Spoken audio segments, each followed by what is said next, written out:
Man, when you can just bring dollars in for like nothing in exchange other than making somebody feel good about making a gift, that is a high. I thought I was going to the dark side, asking people for money. No, no. Like, they've got me. This is really fun. This is the biggest marketing challenge, I think, to try to convince somebody to just give you their money in exchange for, being good at what you do and at what your organization does.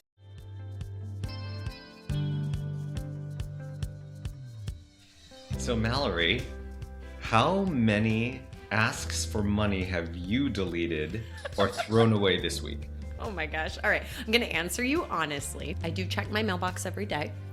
I have had 3 letters in my mailbox that I knew from the envelope were probably fundraising appeals, and I did not open them, and I just put them in recycling. And in my inbox, I would guess probably 14 or 15 emails that I also just highlighted and deleted without actually reading the email and its content. And that is the straight up honest answer. Volt, what about you? Oh, probably right about the same, and I will add in the calls from the Chicago Symphony Orchestra that have been coming fast and furious, begging for us to renew our season tickets for the next season.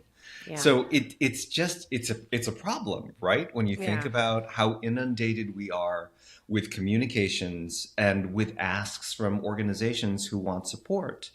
And today's guest has the key to creating communications that we would actually open. It's true. Ashley Budd has spent her career figuring out how to actually reach people. And then she has also spent her career teaching the rest of us how she did it. So she started out in admissions, but most recently is the Senior Director of Advancement Marketing at Cornell University, where she runs campaigns like their Giving Day that keep alumni and donors connected and giving. She co-wrote Mailed It, a book that half of us have open, I think, on a second monitor right now, or at least like sitting beside us on our desk. She is one of the very few people in this field who can talk about email, email deliverability, donor psychology, and do it all in the same breath and actually make it sound interesting. And so today's conversation, I am so looking forward to having this chat with my dear friend, Ashley Budd. I am so looking forward to hearing how she has learned to surprise and delight people. Yes. And speaking of surprised and delighted, we could not do this episode without saying how surprised and delighted we are with our founding sponsor, On Deck Marketing, for taking a chance on this podcast and for saying, we catch the vision, we support this, we would love to be your sponsors in this work. I had the pleasure of speaking with John Reed, their CEO, earlier this week, actually. And I got to report back to him on some of our early numbers, Volt. And I was like, I promised you we would have a feed with more than 0 downloads. So thank you all. If we're in your earbuds right now, thank you for listening. And John, thank you for taking a chance. All right, folks, now let's get into our chat with Ashley. Let's do it. I want to start with a claim, and I want you to tell me whether it's wrong. I hear that you invented or reinvented what it means to engage alumni and raise money digitally. Not just improved it, not just involved it, or evolved it, but completely reinvented it. So the digital playbook that Giving Day runs on, the ways that you surprise and delight audiences with mobile games, the insistence on treating alumni like people instead of segments, all of that, from what I understand, comes from you. Discuss. Well, when you put it that way, all of those things together, I don't know if I can lay claim to every individual component, but maybe the whole recipe. Yeah. Pulling it all together. I'll take that. I'll take that claim. Well, All look, right. isn't that why Food Network stars are famous, right? Like Rachel Ray didn't invent flour. Like, she just knows how to make it taste better in her baked goods. She sure does. So, all right, you're being very humble about this. You're, but you did do this. So, talk to us more about this. I Sure. mean, because you have, from what I understand, you have been innovating since the time you were in admissions and RIT, always finding ways not just to do things better, but to take things to a completely different space, a completely different level. So, talk to us about how you got there. Yeah. Well, I got into advancement knowing nothing about it, knowing nothing about fundraising, knowing nothing about alumni engagement. And that lens that I came in with from all my work at RIT, where I got to build new things and try so much that was new at the time with web design and social media and using students in our work, that that was what I knew, and that's what I brought into the advancement space at another time that was really disruptive for that organization too. And I think that's why the work felt different when I got my hands on it, because I couldn't walk in claiming to know what had worked in the past because I had no idea Yeah. what they were even working on, and I couldn't just repeat what we've always done because I had never done it before. So I think there's a piece of the innovative spirit that I brought and also was walking into with my colleagues there at Cornell. I had the best fit boss in the world to come in and just disrupt and innovate things. And we were, it's like all of these different moments in time where the timing was just right to try something new. The environment was right to take risks, and I feel like there's a good amount of intuition that I have that something is gonna work if we can have the space and the leadership backing to try something different. Yeah. So many of those things came from that spirit. That is really awesome. It kind of reminds me, I was reading your book, Mailed It, on the plane to my latest trip earlier this week. And there was one passage that really struck me at the very beginning when you they were talking about the fact that you were digital natives. You are of that generation, and you came into this work at a time of particular disruption. And it was when, if I remember correctly, it was when social was exploding, Right. which completely transformed the way that we thought about engaging alumni, the ways that we as institutions try to engage alumni. So I would love for you to take us back there for a little bit and say more about that disruption. Oh, what good times. What good times that was.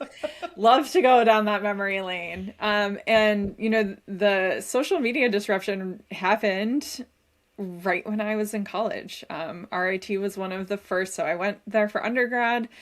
We were one of the first places that got that Facebook access with our .edu email addresses. And by the time I had gotten an admissions role after completing my degree and deciding that I wasn't going to be a starving artist, that I had to do more school, I got a role in the admissions office. And at that point, they had started to open it up to people without a .edu. And I remember the director of admissions saying, should we put RIT in Facebook? Is that creepy? Is that going to be really, really creepy? I was like, yes, let's do that. Yes, it will. And yes, I think we need to do that, right? So by the time I got to Cornell, I took a social media strategy role there, and the advancement world was so disrupted by social media. And Cornell was so far ahead thinking about this in this space. So this was 2013. At that moment in time, there were very few full-time social media roles available at universities. At RIT, I had kind of built their social platforms up through enrollment. There wasn't a marketing department. There was enrollment marketing, and there was news. And so in partnership with the news department, we were claiming all of the handles everywhere that we could claim. And when I applied and learned more about the role at Cornell, I learned that I would be the third full-time social media strategist in their advancement division. I was full FTE number 3 working on social media. And I thought, what? What? Why are they doing this? Also, I just built the social media strategy at RIT. Why am I going to go sit third string on a team at Cornell? And our good friend Michael Stoner convinced me to take this job. And he said, Wow. You are working in enrollment. You need to learn advancement. And if you're going to learn advancement, you go and you learn from Andrew Gosen. He's your guy. Go get him. Right. Wow. So I was like, okay, Michael, third string it is. I trust you. Wow. And I took that role. And the brilliant part about what they were doing, they recruited Andrew in 2009, and the disruption that was happening in advancement was breaking apart their whole old model, right? So if you wanted to get together with your classmates, even in the early 2000s, the institution held the class roll. Like, you would go to your alma mater and say, I want to put something together for the class of 2000 or the class of 88 or whatever it was. And they would have the list of all of the contacts, right? They were the keepers. And now with social media, you could go to the Facebook group and do it yourself. And why do you need alumni offices holding the keys to all these contacts anymore? You don't. You can skirt right around them. So that was one real big disruption. The other was that they had organized themselves in this very traditional, very successful model of having regional and class-based clubs. So there were Cornell clubs all over the country, all over the world. And they realized very early that they had a new region, which was the internet. They now have alumni gathering and connecting with each other in a new region. And they staffed it that way. And so that's why there were 3 full-time FTEs.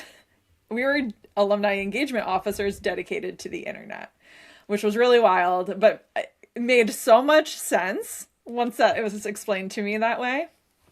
And the other reason I knew it was the right place for me to be was my very first day. I walk in, figuring out, okay, like, give me things to do, right? Whenever you have a new job and you have just come from a place where you had way too much work, right? And then you have that, like, oh, what I need things to do itch. I was handed a book, The Other Side of Innovation, and was told, read this. Like, this is what you're doing. Do this first. You were going to read this book, and this is how we're thinking about innovation here. This is our model. And so from the start, it was, we are the innovation team, the social media strategy team. And we quickly, I think it was maybe a year or 2 in, we changed our team name to Digital Innovation, because what we were doing was all the new stuff. Yeah. And that was so exciting. So that book, it still rings true. We don't promote it too much at Cornell because it came from Dartmouth. But the Tuck School had this figured out, and the short story is that if you want to be innovative in a complex, well-oiled machine like Cornell University, what you do is you create a separate box for innovation, and you let that team create, beat the new project up, figure everything out, see if it's a model that's going to work, and then that team helps implement it back into the machine.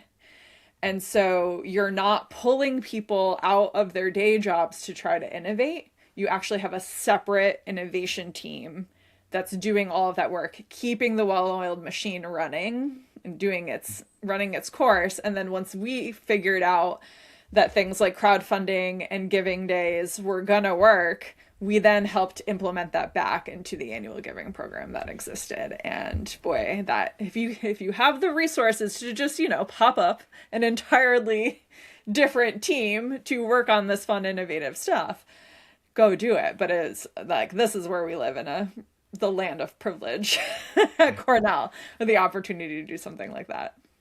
I am so glad you brought up crowdfunding and giving days, because when I think about these things in higher ed, like, Ashley, you're the queen. Like, you are the person I think of, and I think that many people think of. I feel like the playbook that you implemented at Cornell has become the template that a lot of institutions across the country are running. It is some version of the digital tactics and strategies that you've built with crowdfunding and Cornell's Big Giving Day. So, like, walk me through that. Like, where was it when you joined? What were some of the early things you did to help innovate and evolve it? And, results speak for themselves. And I know you've got a lot of stats to share. So what have the last couple years looked like? Yeah. Well, it didn't exist when I got there. This was just a twinkle in Andrew's eyes when I got there. And so again, if we think about the timing, this was when Kickstarter happened. Kickstarter happened, and we were like, what is this fundraising model, right? And there was, a lot of just grassroots and like incredible projects that were real projects that were happening on Kickstarter. And what we found was the demographic that was making all of this, real creative work happen on Kickstarter was the millennial generation. This made so much sense to them to be able to fund something and with full transparency see where their dollar was going and what they were going to get in return. And for me, coming in not knowing anything about fundraising, but knowing a lot about marketing and a lot about sales, I understood that that's what I would need to as a donor, and what would make sense for my generation, who had very little trust in big institutions. Like, that was, every institution that I thought was supposed to be trustworthy in my lifetime has proven me wrong. So that was a big thing for me. And I remember the point where this was clicking. I had left enrollment to learn advancement because I saw the bubble, right? I saw how unsustainable universities' business models were. I was the one out there filling seats, watching the tuition go up year over year, seeing the enrollment cliff coming. And I was like, oh man, we're going to have to learn how to fundraise. This is going to be a problem, right? And I remember after that first year of learning and getting my hands into these crowdfunding projects and trying to bring them online at Cornell, I went back to the high ed web community that I had been, it had been such a core part of my own professional development.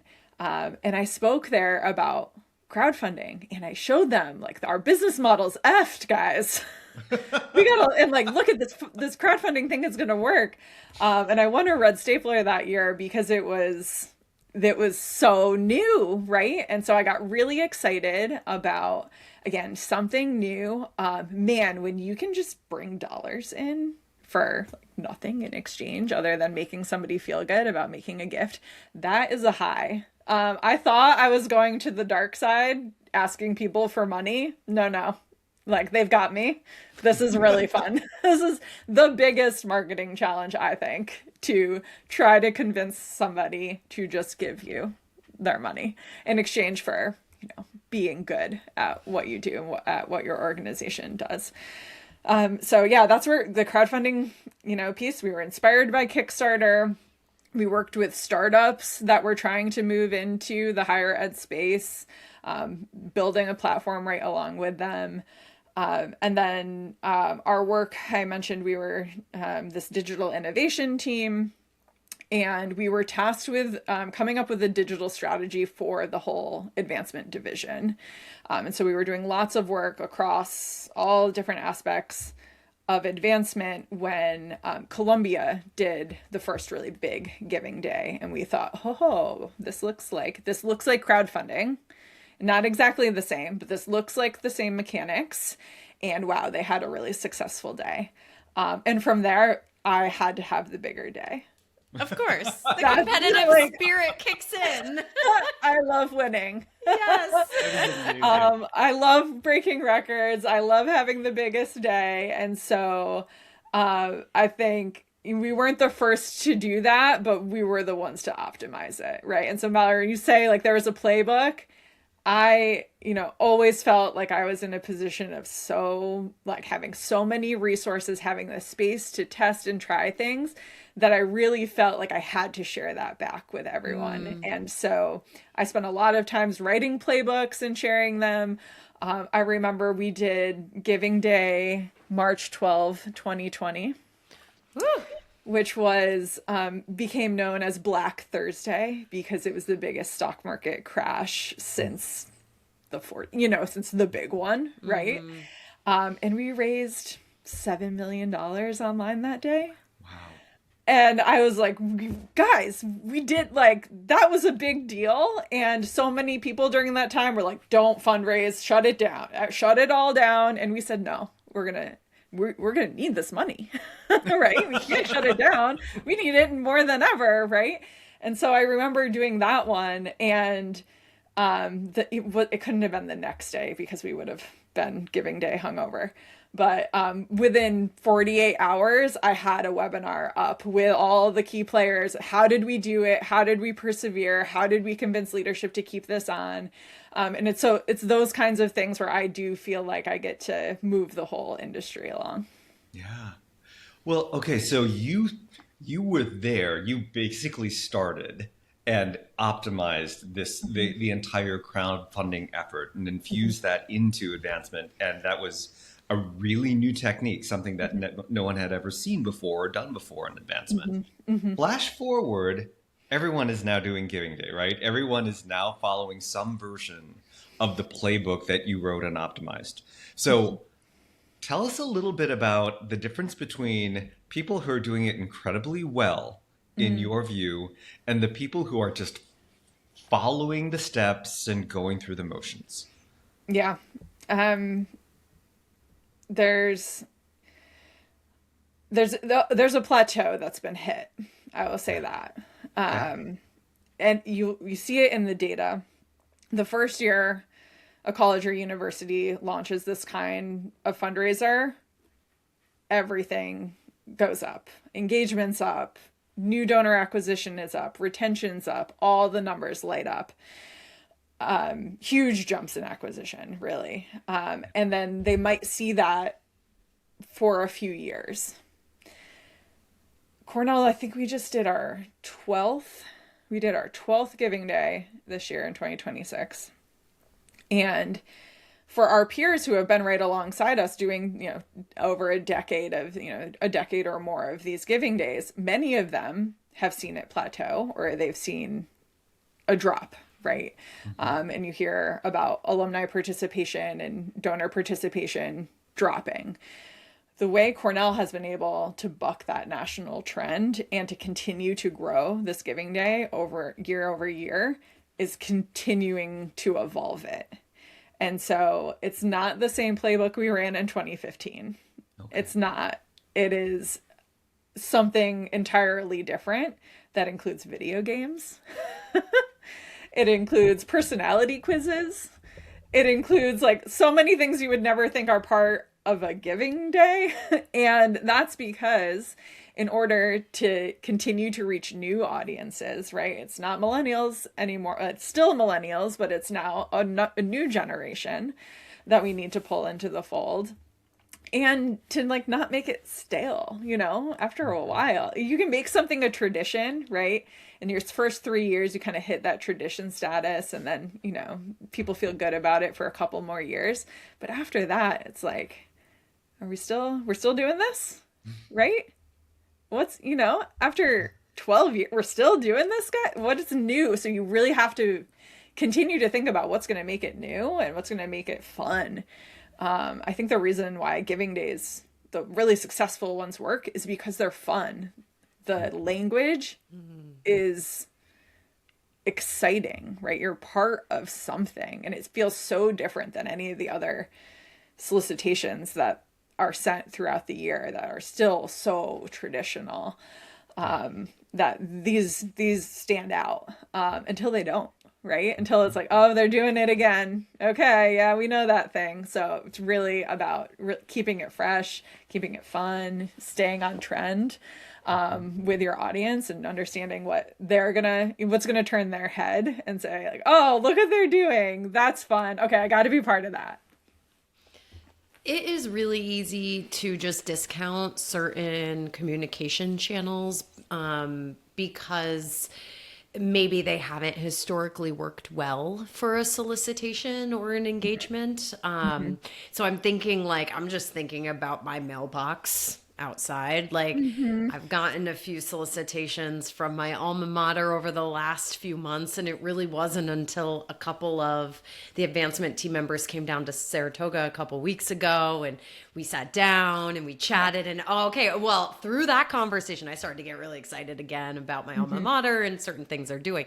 But like, I've been trashing the solicitations I've gotten in my mailbox for like many a year, and I just like legit click delete on the emails that hit my inbox. I don't read a lot of them. A long way to getting to the fact that you wrote a book about email a couple of years ago, and you and your co-author Day Kibbolds, kind of like wrote a book about email when I think a lot of people, myself included, were like, is email dead? Our sector's not seeing great engagement for, overall, or at least there was that perception. And when you've got bots, opening up emails now, like, I don't even trust open rates as a metric anymore. So like, why did you write a book about email? I love the claim that email is dead, because what it really says is we wish it was. We wish it was dead, because it sucks. Or we're sick of it. We hate it. We hate our inboxes. They're life sucking, and we wish that they would die. Like, that is where this is coming from.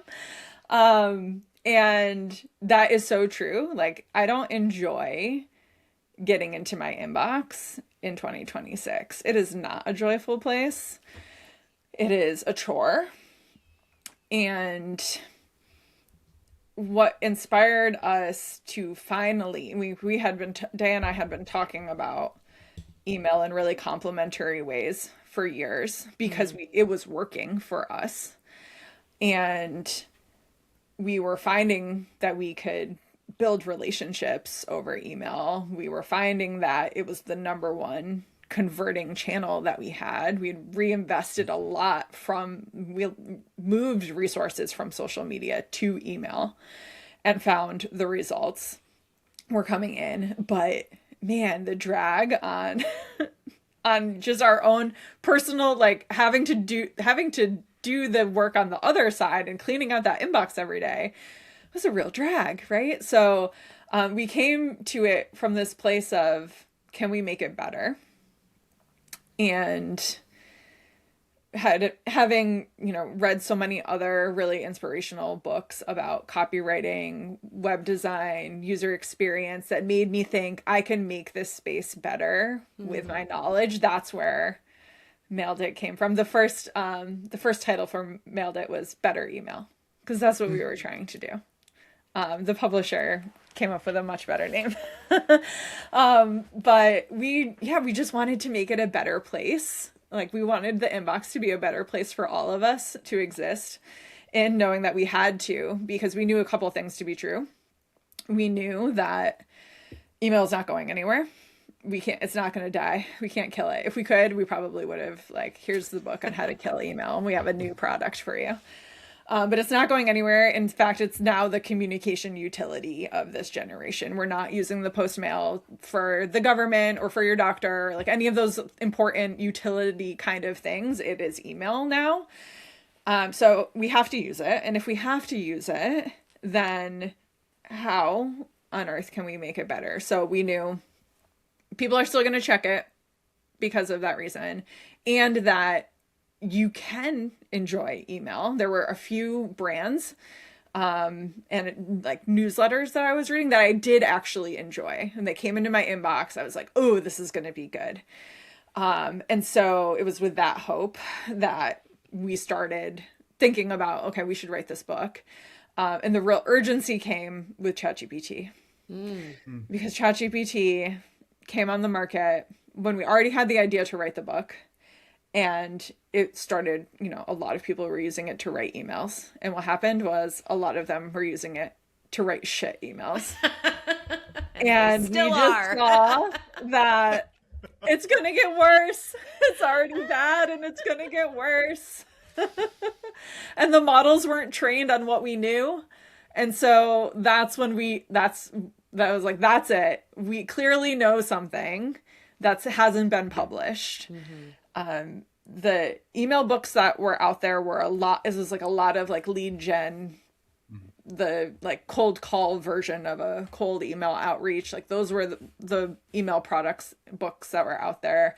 And the good stuff was buried in business books, like, academic call, what you would take in an MBA course. Like there's good stuff in there, but the email portion was kind of buried in a business book. And so there was real urgency at that point to get that thing out, and we hustled and wrote it in 4 months.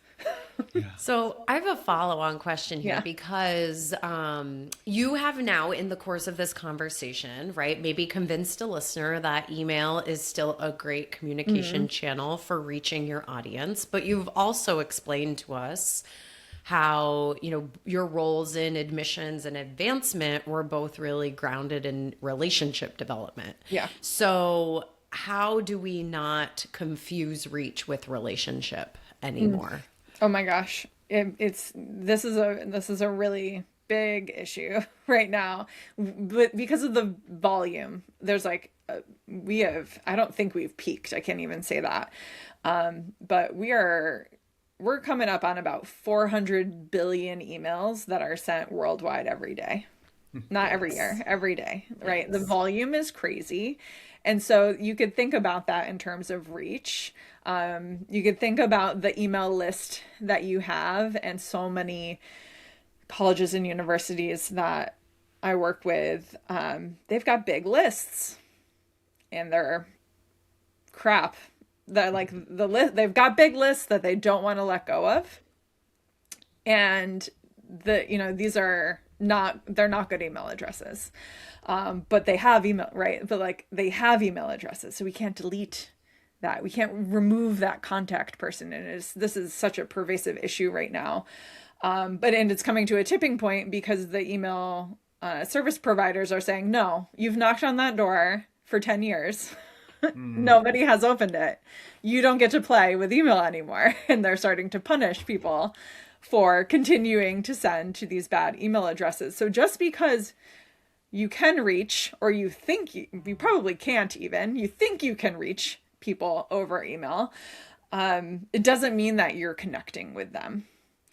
And this is the piece that is important to any kind of relationship building, right? Like we can make real connections over email. We can build relationships over email. I have done it over and over again, but it's not by sending call to action emails every day. And that's what we're doing.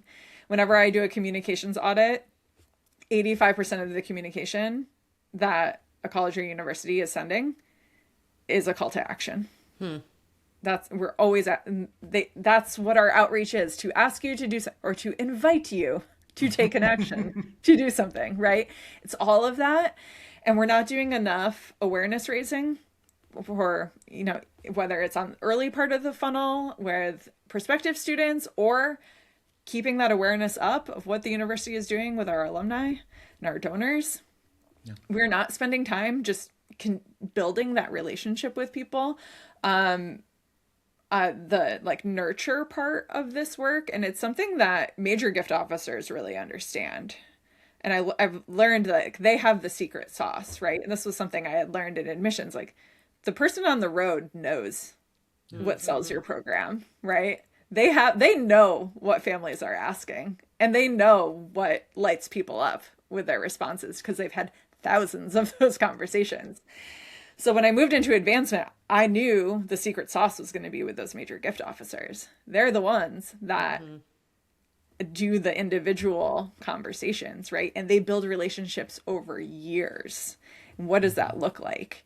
And so I think the best way to think about on the advancement side, how we should be building relationships and how we can do it over email, is that just to acknowledge that we play a very insignificant part in an alumnus's life. Well, after they graduate, they don't think about us. They don't, unless you work there. Sometimes you might have something on the wall, or you might have a sweatshirt or but you're not thinking about your alma mater and what's going on those campuses every day. It's not part of your life. You have a life now. And it's our job then to insert ourselves into their life. And so we have to spend a lot more time thinking about what they're doing and creating new ways of connection to them in their life. And that's why we create things like games. People wake up and play those New York Times games every day. Oh, yeah. Why do they do that? Because they like to wake up and play a game. Why can't we offer a game, right? Recent graduates they're moving out of their campus housing and they're going to move into a new apartment. How can we show up for them in their new apartment, right? Like, that's not inviting them to a happy hour. That's like your traditional alumni event. Instead, if we offer them a digital download on the website where they can print out kitchen art and hang it in their new apartment, it feels like we know them. How did you know I'm moving into a new apartment and would love a beautiful piece of art to hang? Like, how did you know that, right? And so it's really thinking about them and their lives and how can we connect? How can we stay connected? How can we insert ourselves and be on their minds that we're there for them? It really changes what you'll produce, right? It changes the way you think about what alumni programming really is. So listening to you talk, I am very struck by something that I observed in the book, which was basically you were arguing for empathy when you talked about how to design emails that people would actually love to open. Yeah. The perspective was, what is going to matter to them? And how am I going to optimize this so it's easy for them to read, so they can scan for the things that they want to find? And it really was less about, let's talk about all the great things that we have done as an institution and why you should give money to us, and all about putting them in the center of the frame and designing communications around them. It's a foundationally human philosophy. Absolutely. And so my question to you is, there's this tension between staying completely human in the work that we do and the promise of what AI is supposed to bring to us. This idea of personalization at scale. And I'm curious, from your perspective, what role should AI play in a world where we are trying to make those or keep communications as human, as grounded as possible? What does AI do for us? Yeah. The way I'm going to stay grounded through this is by going back to those foundations that are going to, they've persisted, right? All of these kind of communication foundations. And in the book, we reference the trust triangle, Francis Fry and Anne Morris's triangle that highlights that empathy piece along with authenticity and logic. But that's really just a ripoff of Aristotle and rhetoric, because Aristotle talked about ethos, pathos, and logos, and it's the same thing. So like, there's something here, there's something solid here, right? And so if we think about stepping into the new era with AI, and in order to maintain these relationships with people, for any of this to work, no matter what technology platform we're on, they're going to need to trust us, right?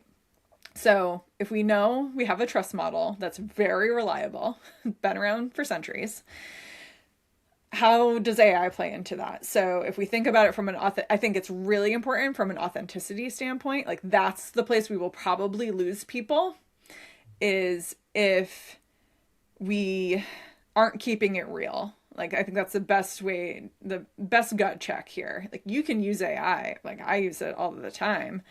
But if somehow your work product feels fake, that's where we're going to lose the trust, right? So if it's supporting honesty, if we're not exaggerating, right? It's really easy for marketers to be we can get excited about anything, right? But like now we have to take that gut check, right? How are we showing up and,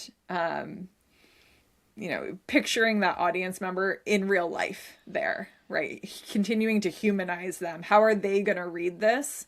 Does it sound real? Does it sound really like us?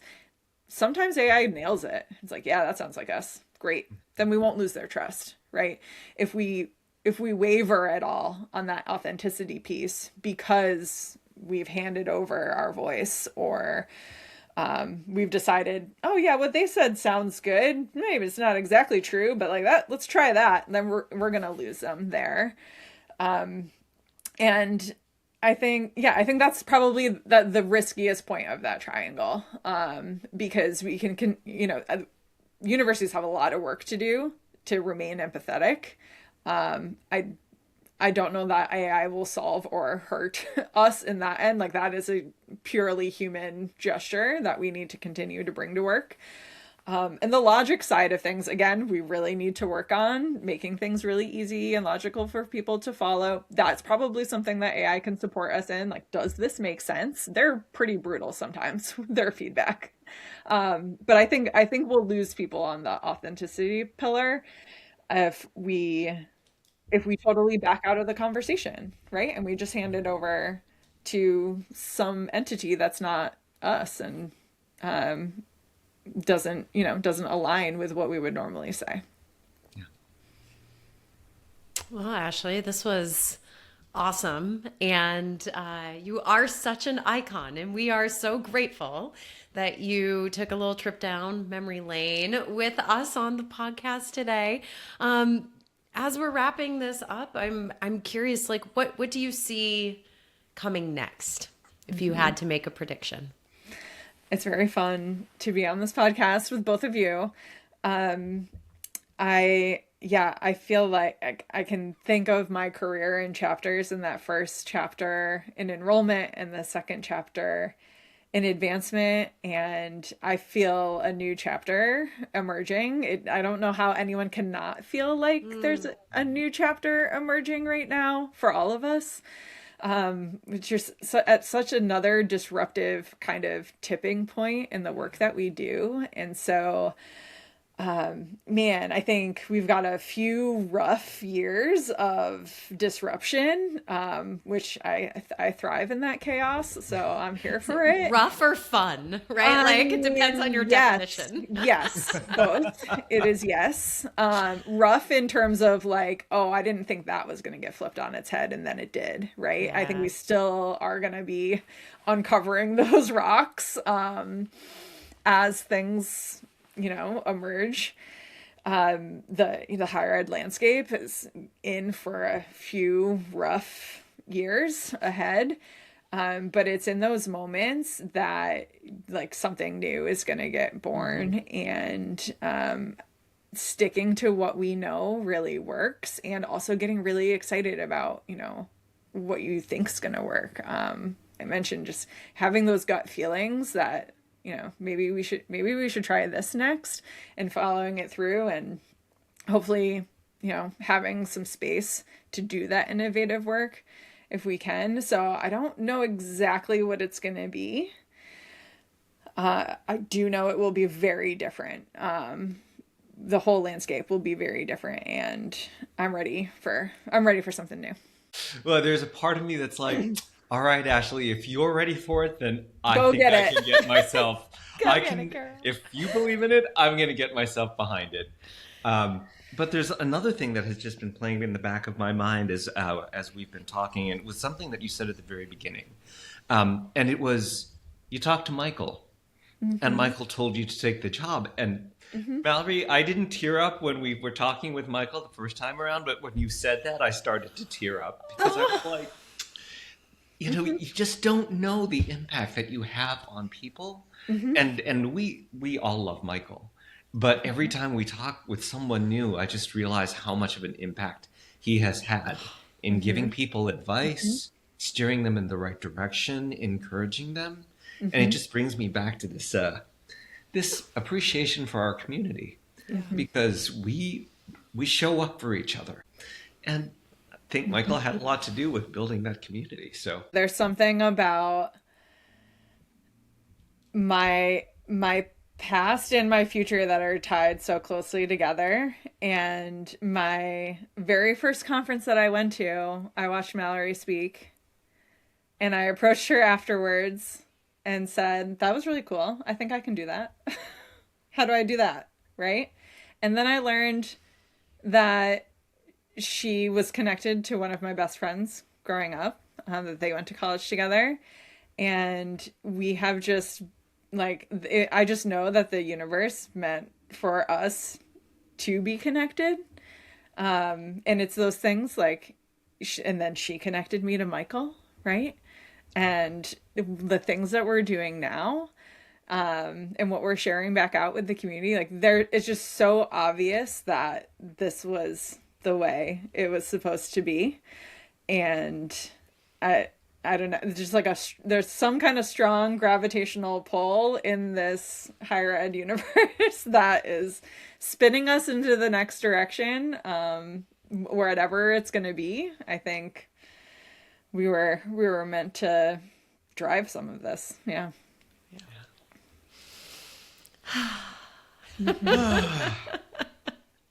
All right, I got my cry in for the day. Thank you. I was going to say, as we pull out our Kleenexes and dot the tears out of the corners of our eyes. My goodness. Thanks again, Ashley. It's been an amazing ride to watch you just transcend every challenge, or everything that was ever put in front of you. You came out on the other side better and stronger and smarter. And it's, I feel like I've had a sidecar seat to watching your career grow over the last couple decades. And it's been really a fun TV show to watch, I gotta say. So oh, Voltaire, what another emotional end to one of these icon pockets.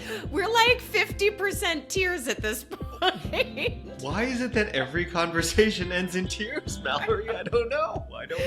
Oh, we have so much love for this community, and it's just when you talk to the people who have even more love for the community, it's just incredible. But you know what? I was laughing about 3/4 of the way through the interview with Ashley Volt, because you were making some observations about how in her career she has kind of so masterfully made her audiences feel like they are the hero of their story.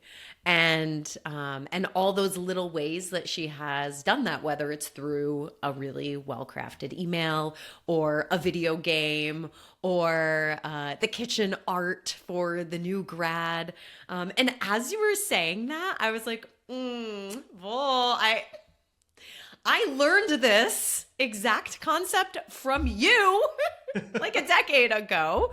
I don't know if you were thinking that too, but I was like, okay, here's two icons talking about a really smart way of approaching storytelling in this industry. It was one of the things that I appreciated most about the book that she and Day wrote, was at the end of the day, no pun intended. That's never happened a day before, I'm sure. I know, never, right? not She's once. never heard it. But at the end of the day, we do best when we put the people who we're trying to reach in the center of the frame, when we don't spend time thinking about how to dazzle with them and impress them with all of the great things that we've done in an institution. But we ask, where are you? Not only where are you in your career and where are you in your relationship with the institution, but where are you today? And what can we do to serve you? What information is going to be meaningful, resonant, helpful? And you provide that information, and you provide it in a really human way. And one of the things that I love about everything that Ashley has done is it is all very human, technology fueled, absolutely, right? Data driven, absolutely. But the goal is to be more human. And the goal is to connect with other humans, because really that's our work. Yeah. And when she gave examples like the one with kitchen art and the, fresh alum's new apartment, when you say that, when she said that, I was like, oh my God, duh. Like, that sounds so obvious. Why isn't everybody thinking about that?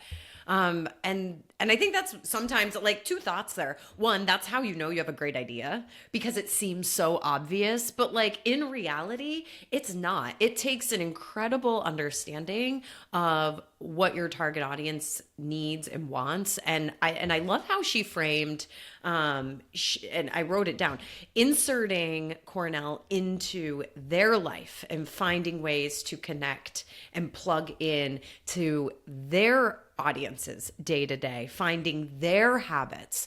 Like, that is such an elegant way of approaching it versus the opposite, which unfortunately I think is the pattern we often fall into.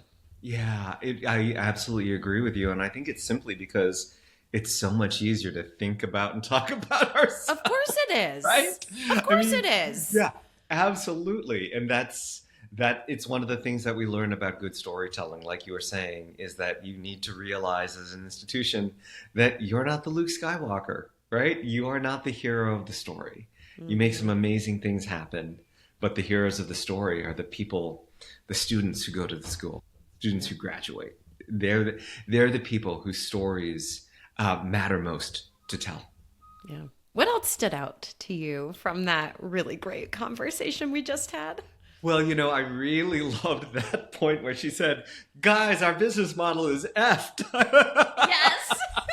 Yes. I was like, well, and then she started citing numbers, and I'm like, yeah, I had forgotten how powerful days of giving have become, because when I started in development, there was no such thing as a CRM. There was no such thing as an iModules alumni community. Oh my gosh. Social iModules. media, right? There was no Facebook. And so it's been fascinating for me to have started my career in development and to watch the evolution over 30 some years.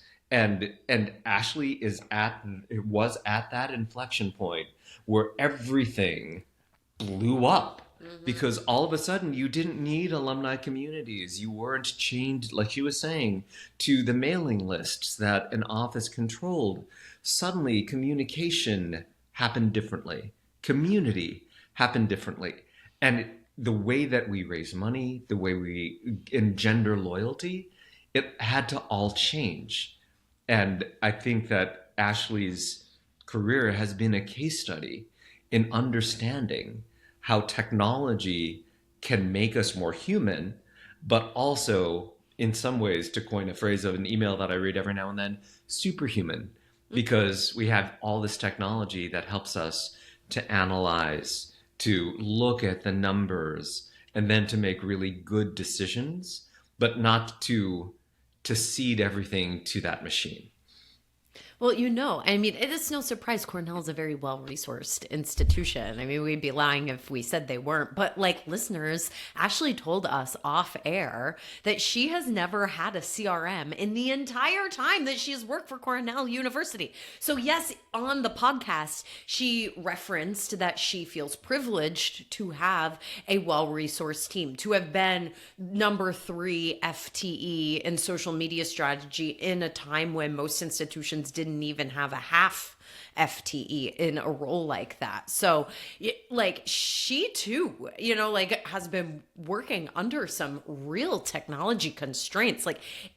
I cannot comprehend that they have not had a CRM in the entire time she's been there. Like, it's crazy. Mallory, could you imagine what Ashley would do with a CRM? I actually am a little afraid. Like, please do not give her a CRM. Like, I can't. If someone does give her a CRM, let us know, because we have a bowl of popcorn and a couple of pitchers of margaritas that we're going to enjoy as we watch the show. Oh my gosh. And like I said, I mean, like, I've had this front row seat to this great TV show. Oh man, this is when we go Hollywood, baby. somebody, if you work for a CRM company and you are listening to this right now, call Ashley Budd. No, please don't. Oh, that is so awesome.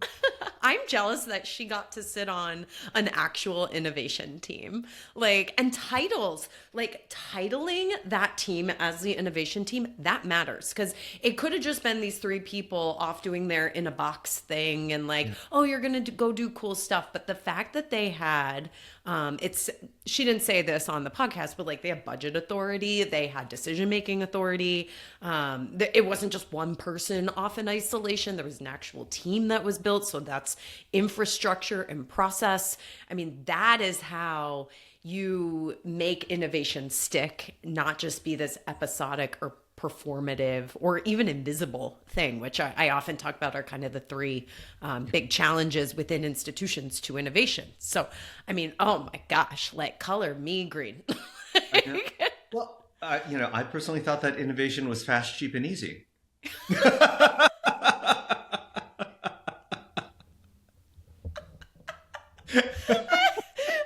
Did you?